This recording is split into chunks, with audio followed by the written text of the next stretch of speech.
Hi, I'm Tori. And I'm Leah. And I'm Aram. And welcome back to the Boys Lie podcast. A podcast where we talk about the craziest relationship stories you've ever heard, pop culture, and the piping hot tea of our lives. So buckle up, enjoy the ride, and remember that Boys lie. Boys lie. Boys lie. Boys lie. Them boys, they be lying. Boys lie. Hey. Hey, happy Monday. Happy fucking Monday. You look tan. Thank you. I've been using the beds. Oh. Oh, she's betting. I am betting. I feel very strongly that anytime I get to a certain color of paleness, my depression just kicks in. Yeah. And I feel like I look unhealthy. I don't know what that's like.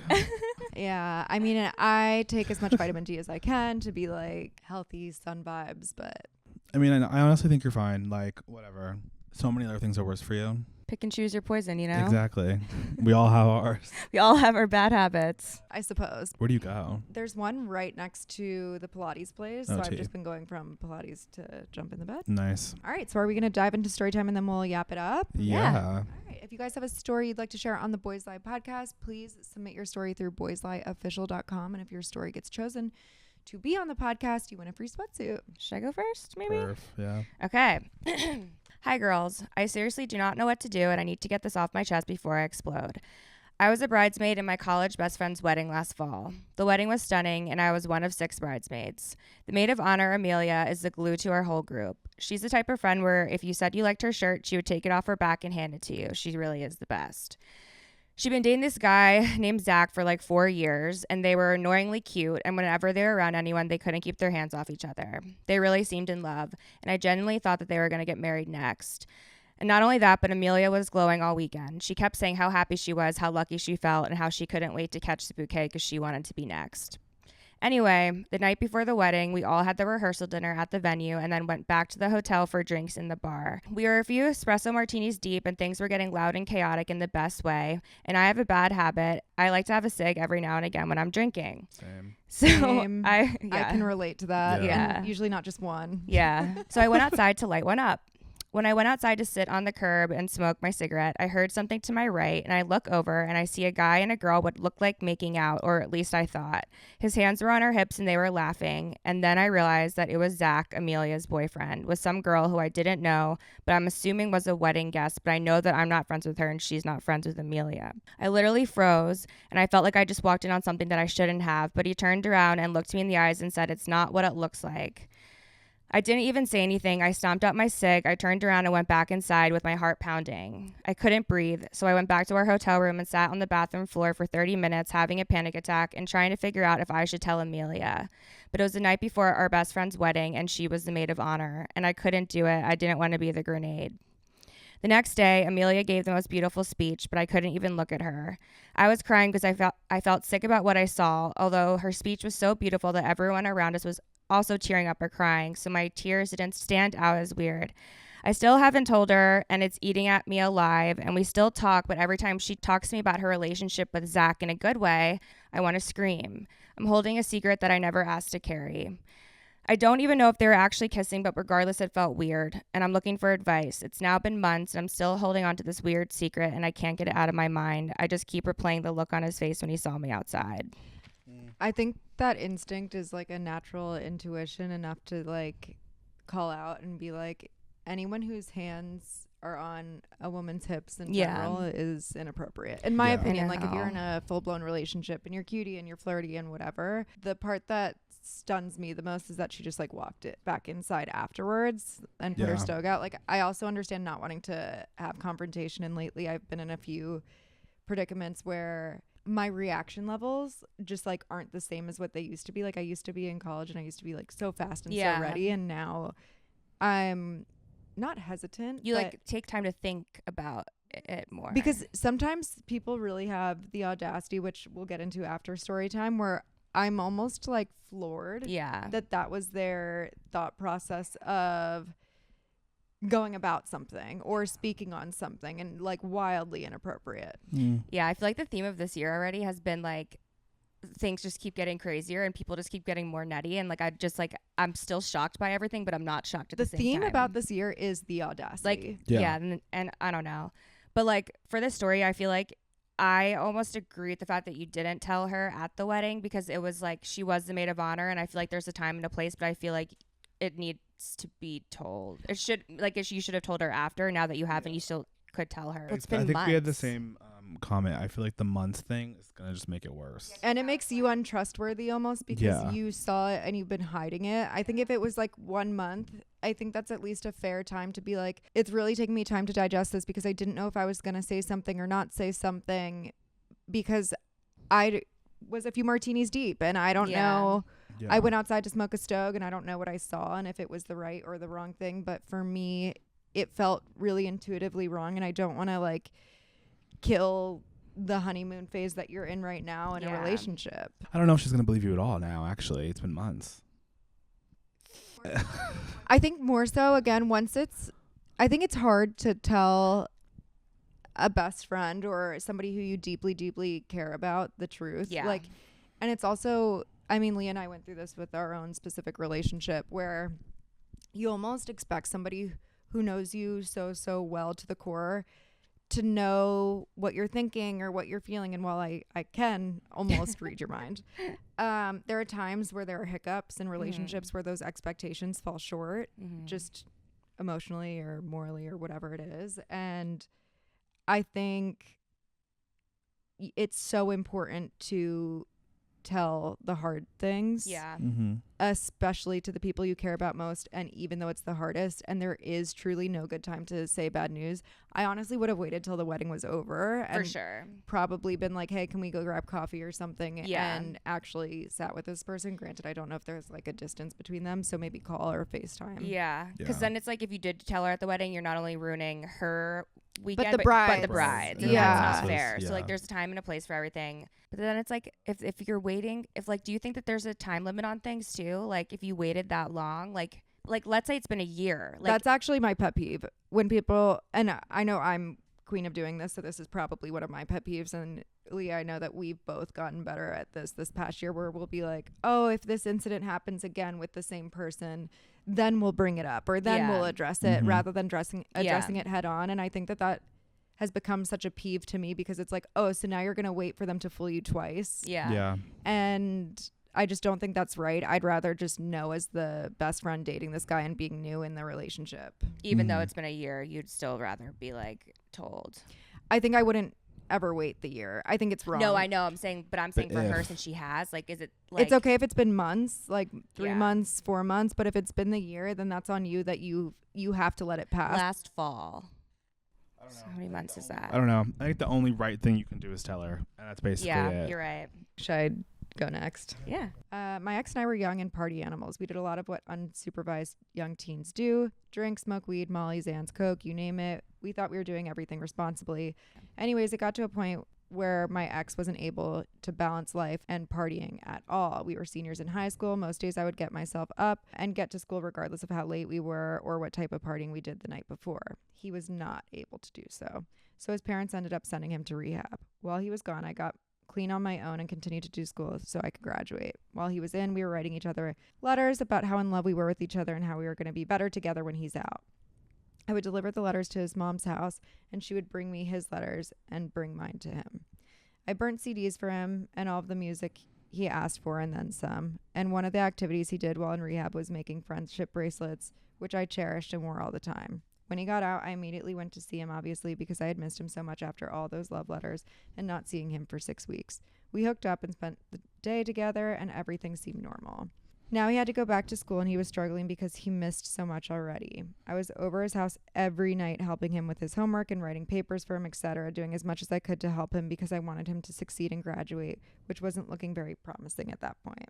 Here's where the lies start coming in. I was over at his house, staying the night, and he went to the bathroom. I pulled sheets back in his bed, and I saw long hair in his bed. Not the same color as mine, nor the same length. I didn't say anything right away, but when he went to sleep, I checked his phone. I know, terrible maybe, LOL. But that's when I saw these messages between him and his ex, telling her that I was nothing to him and that he loved her, and quote unquote, you stick with the people that you love.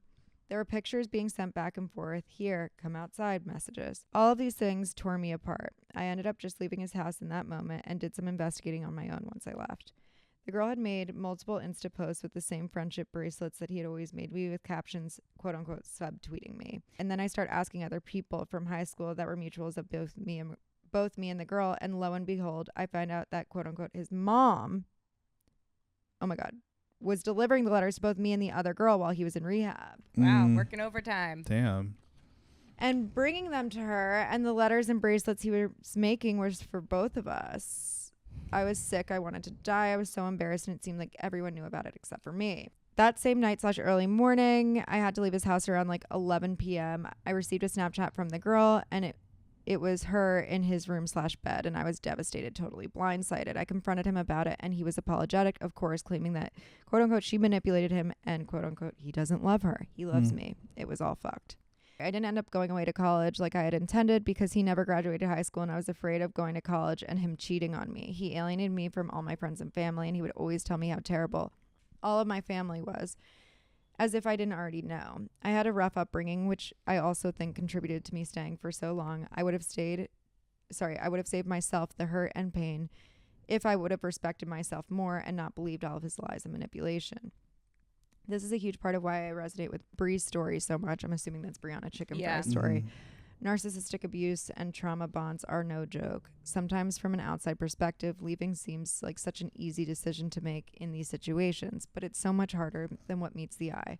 There are so many moving parts. It's insane to think about this now, but people don't really understand until they've been through it. It took me 5 years after that breakup to start seriously dating people again. Damn. I had so much to work on personally and so many insecurities and trust issues to get past it. He was in a new relationship less than 2 months later, trying to do the same things with me that he did with his ex. But I was bigger than that, and I wouldn't put another woman through that for him. I told him, don't do this to your new girl with what you did to me. Have you not learned anything? I'm so happy that I left, and I'm a much better person now, and because of that entire situation, but it took me 6 years to leave. Moral of the story is, boys truly lie. Wild. I'm sorry you went through that. 6 years is so fucking long. Oh my God. I think it is easier said than done, and I think there's a certain level, which is kind of weird, of comfort that you get within the life that you live, whether that be misery loves company or happiness. Especially if you're like head over heels in love with the person who's doing this to you too. It's like you said, it's so much easier said than done. And I was actually thinking about this last night because I started watching this like YouTube video about this girl Kayla. She made it, and it's because I saw this James Charles stuff. It's like He Doesn't Love You Part 1. Yeah.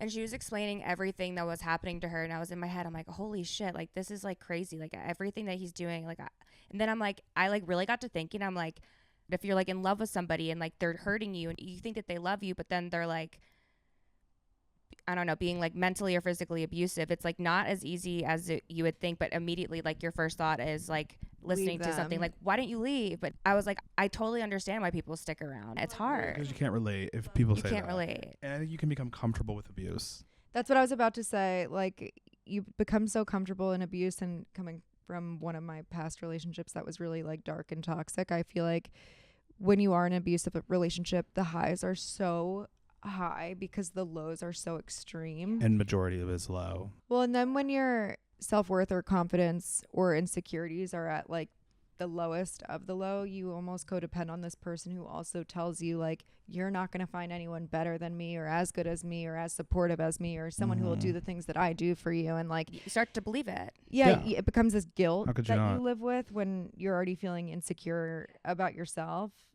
So it's kind of like that pours out into all the other relationships you have too, and that's, you end up alienating yourself. But I do think the silver lining to the story is that even though it took her so long, like I think you said 5 years before she could like actually start to date, like the silver lining is like she's I'm assuming this person feels more healed now and is able to fall in love again, and like hopefully in a way better and healthier relationship. But like you can heal, and like you will heal. It just takes time. Like it's not linear. Like everyone has a different journey, but I'm happy that she now is in a better place. Honestly, the fact that you were able to reflect back on it now already shows so much growth within your own self. Period. All right, Aram. Okay, last one. Hi, T. Lee and Aram. I just wanted to say I'm obsessed with your podcast, and after listening week after week, I have finally mustered up the strength to sit down and write in this unfortunate story. I don't want you to feel bad for me, but this entire situation was just actually crazy, and I thought it would make a good read on your podcast. And I would also love a free sweatsuit, of course, so I hope this gets picked. Well, good for you, girl. In 2022, I lived in a house with 3 of my best friends. It was me, Jake, Ben, and Bree and Mike. Bree and Mike were a couple. We were all in our early 20s, figuring out life, splitting rent, doing weekly grocery runs together, going out on weekends. It wasn't perfect, but it felt like our own little version of chosen family. I never thought it was weird living with the couple, although I know it's not everyone's cup of tea. Bree and Mike have been dating for a while and were solid. They fought sometimes, but nothing that seemed too deep. Bree would wake up and wander around in a t-shirt and underwear in the mornings, making coffee, not caring who saw her. It never felt weird to me because I'm gay, but apparently it felt different to Jake. Jake started venting to me about her, not in a bad way, but in a hey dude, I'm seriously crushing on her way. It was so awkward because we were all best friends and she was dating another dude in our house. So at first I thought it was just some dumb passing thing, like he was confusing proximity for feelings, but it kept coming up. The way she laughed, the way she talked to him, how he swore she looked at him differently and thought she might be into him too. It was also confusing. It made me uncomfortable, but I didn't say anything because I figured he knew better, but he didn't. One weekend, Mike went out of town. Bree and Jake and I were all drinking, nothing crazy, and we came home late. I went to bed, but in the morning, something just felt off. Neither of them said anything, but it was obvious. A few days later, Jake told me that they slept together. It wasn't just a one-time thing. They've been fucking on and off secretly in the house since that night. So Bree was fucking the other guy, Jake, in the house while her boyfriend was out of town. And they all live in the house together. Eventually, Mike found out, which is her boyfriend. Bree told him. It was a fucking mess. He moved out. We all broke our lease. Pretty much all stopped speaking. Mike thought I had known about it, which I did, but I honestly didn't know what to do or say or get involved. I understand why he would never want to speak to me or Jake ever again. I still don't know if I should have said something sooner. I just hate that something so stupid and selfish ended everything for us. I didn't just lose my roommates. I lost 3 friends, and it wasn't even my mess. Boys lie, girls lie, and now I live alone. Damn. Honestly, living alone is probably the best thing for you, but yeah.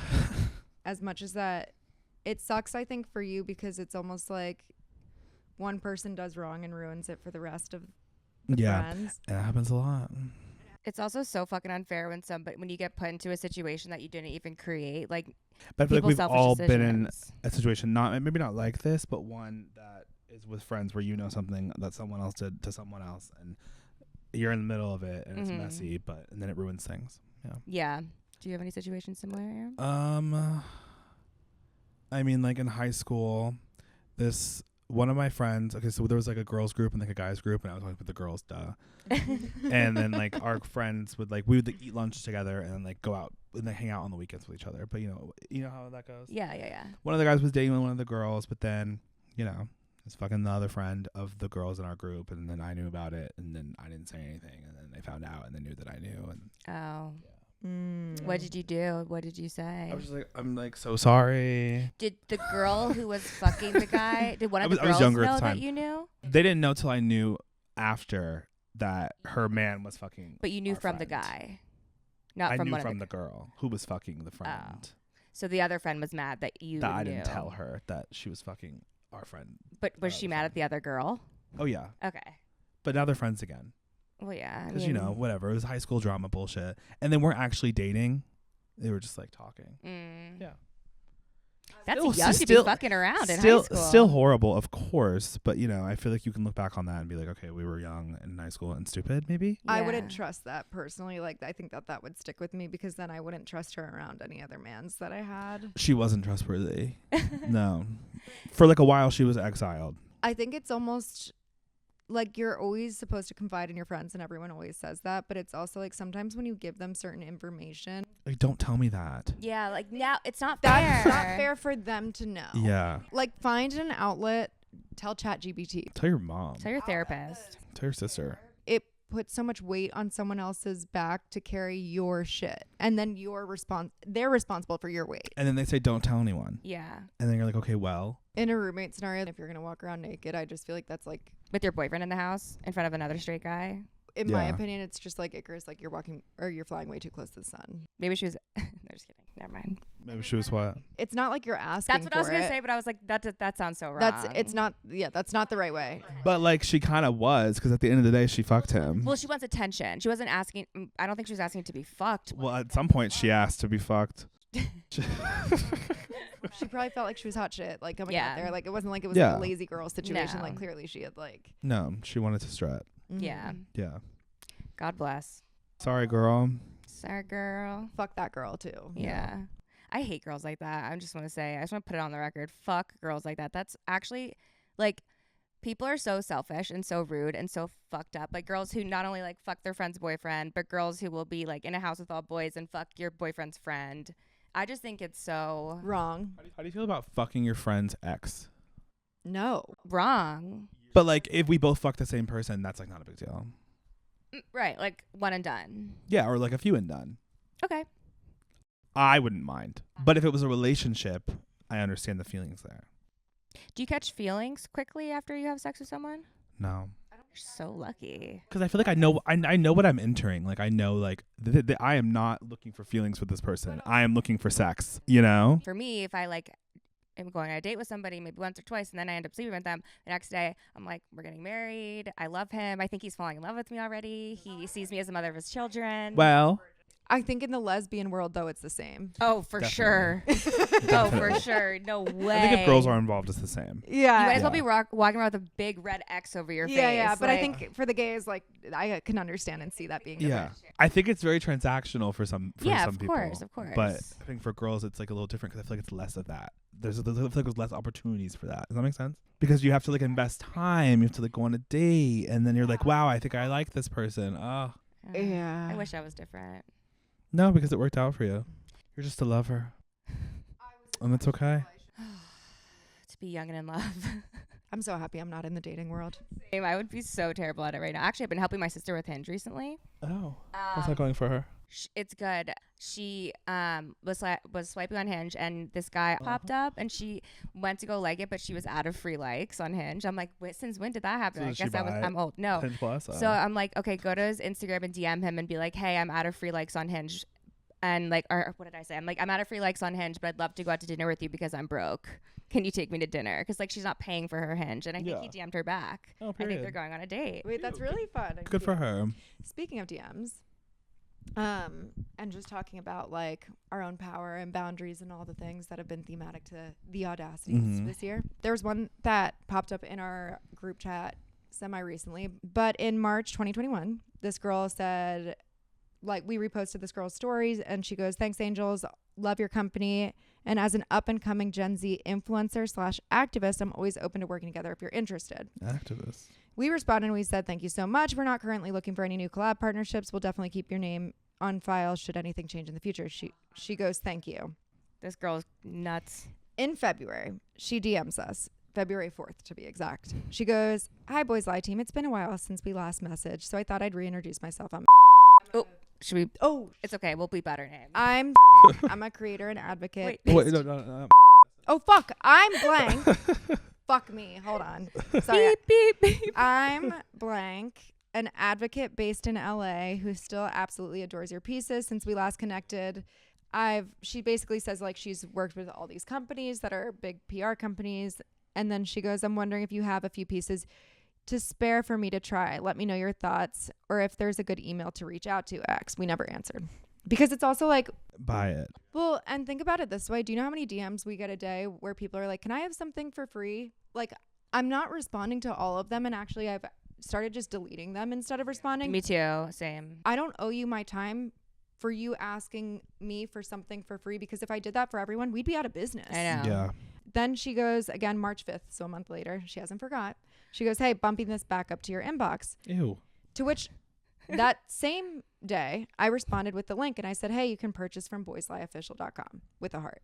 Yeah. And then she goes, I see. Thanks. Not sure if you saw the above. Do you offer gifting to influencers? Girl. Yes, we saw the above. Did you see what we said the first time? So I said, we offer items for purchase on our website with Yeah. a smiley face back. Love it.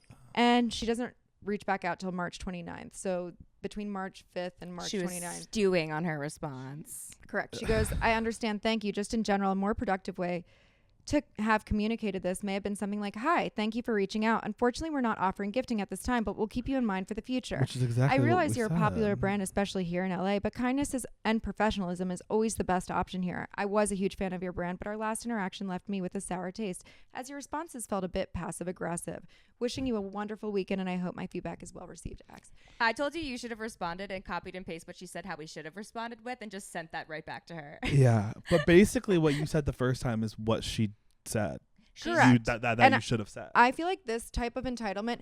Hey, so I asked you for free stuff and you kindly declined and said maybe another time. And then I asked you for free stuff again, to which I did not reply. And then you asked for free stuff again, to which I said, if you want something, just buy it. Yeah. To which she responded to say, well, no, I'm not asking to buy something. I'm asking for free stuff. And it's like, well, that's just not how you ask either. No. If I said buy it, go fucking buy it. It's actually absurd. Like, So absurd. And if it came off passive aggressive, it in fact was. And we don't give a fuck that it was. Yeah. no. And I'm sorry that you were a fan, now you're not anymore. But like, what does that have It to do doesn't with matter. anything? We're not losing money. She was never a No, customer. you were never bought buying. anything. No, it's actually the audacity of some people. Like, thank you so much for telling us how to do our job. Why don't you maybe go buy something from our website and then we could consider maybe gifting you in the future. Yeah, you But want to you're be just posting and fucking purchasing. asshole. Like at some point, we'll give you a discount. We'll help you out to like Yeah. buy Yeah. some of our items. But to say that and just be like, oh, I'm gonna be a advocate for the brand and I want to be a supporter. Like there are so many people in our DMs just like you. And again, if we did that for everyone, we'd be out of business. Yeah. Yeah. Can't please everyone. Mhm. Sorry. She's acting like she's like famous. Queen. Yeah, bitch. Chill. Like, and I deserve this stuff because I have such a huge platform. You're just like everyone else. Everyone even though, else. Yeah. I had the weirdest interaction the hate other that. day. I like before we like started to grow our wholesale side of the business, I like spent like days like just cold emailing people. Like I would find like emails on LinkedIn of like owners of boutiques and stuff. And this one woman responded to me recently, and my last email to her was like in 2021 or something. Just recently. Yeah, she goes, "Hey, thanks." She's like, I forget what she said. She's like, "I just saw this. Like, it was her spam or something." She was clearing out of spam. She's like, "I just found this email, and I just want to say thanks so much for sending this over, but I will not be purchasing because I have 2 sons." And I was just like, "You fucking idiot!" Like, oh my god. thank you. You didn't even need to respond to me at this point. It's been 4 fucking years. Like, just for to say I have 2 sons, so I'm not gonna buy Boys Lie. I was typing out a response, and I was like, it's not worth my time. It's Yeah. not worth It it. is not worth my time. But I'm like, the That is so audacity of crazy. the craziness of some people these days. I'm just like, what is wrong with people? What is wrong with you? I actually think No, the people are lunatics. highest, richest level of life that people can gain access to is your time. Like I truly Well, believe yes, your yes. time is so valuable. And in my family situation and circumstances with my mom, I'm starting to recognize that more and more as I start to bring myself to the present in Yeah. certain situations. And I'm at the point where, again, with this thematic entitlement, this thematic audacity, like there are only now so many people I'm giving to access to my time. As you should. It sucks when people also like disappoint you too. Like I'm not gonna name names, but you and I went out to lunch like with a friend. I'm not gonna say like who she is or where she's from or anything, but we took time out of our work day to go meet her at lunch. We were there on time. They texted us saying they're gonna be 15 minutes late, so we're like, okay, that's fine. Then it's 1:30 and she's like, I'm gonna be there in 5 minutes, and then it's 1:55, still not here. We sat there waiting for an hour. What was the reason? Not that one is even a good reason, but like what was it? There was though? one small excuse that doesn't excuse No, it. no excuses. But I I'm think like, the what was issue it? more so is that she sat down after the hour and expected like we were going to sit there for another 2 hours Did with she her. ask to do lunch, or did we? She asked. If this person for some reason is listening and they like know it's about them, like we still fucking love you. It was just like I think you and I both realized that day, like we're sick of like just sitting around like twiddling our fucking thumbs, and it's just not fair to it's not fair. And also it's like even if you're like listening and you are ever even like on a date and you get to the place and your date is late, leave. Like if your date is any more than like 20 minutes late, I feel like you should like literally leave the date. Like I wouldn't sit around waiting for anybody. I think No, I wouldn't it's either. wildly inappropriate and It's uncalled so for. I agree. annoying and very rude. But I think again, the more and more I start to realize like the value of something, time is really truly the most valuable, and that's like something you can't ever get back no matter how hard you try. So I'm over people wasting my time. Same. I agree.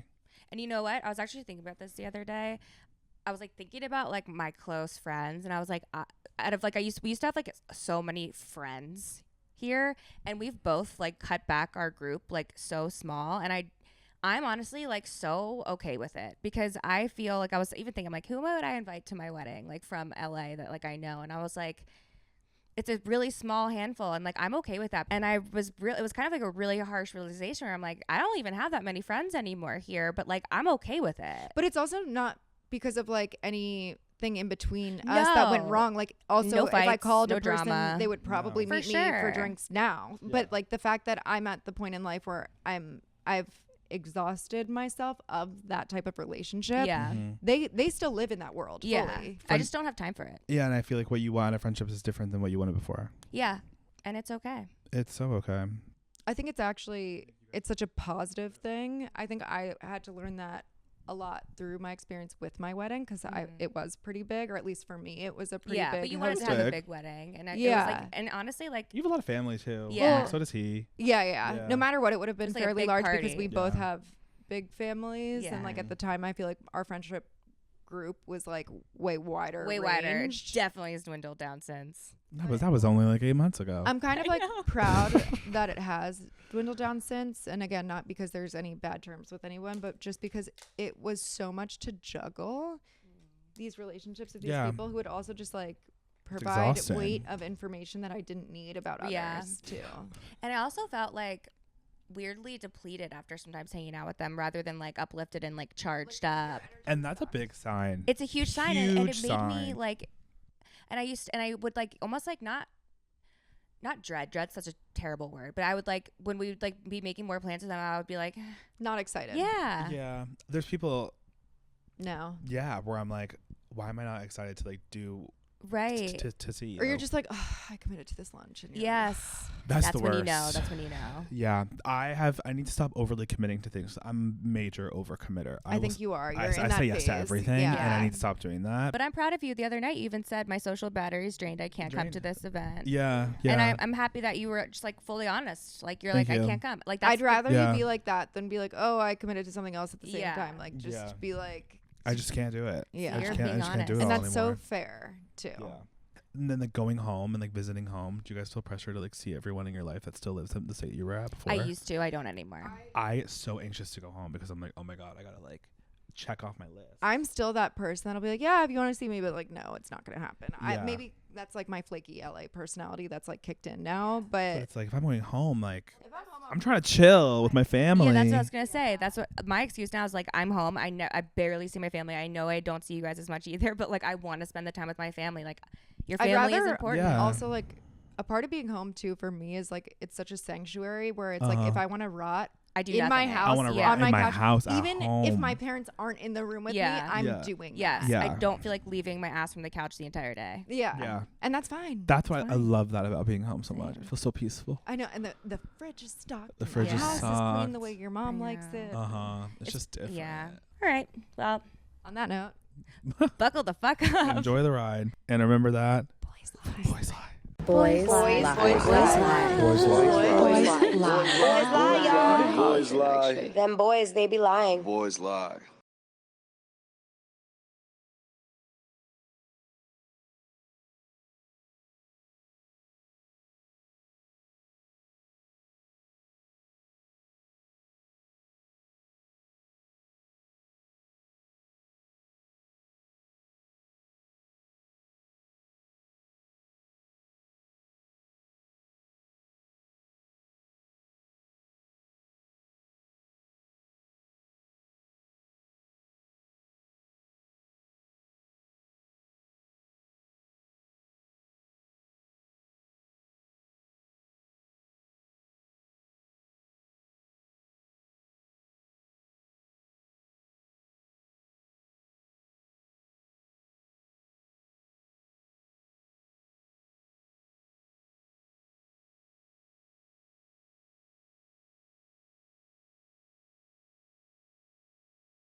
years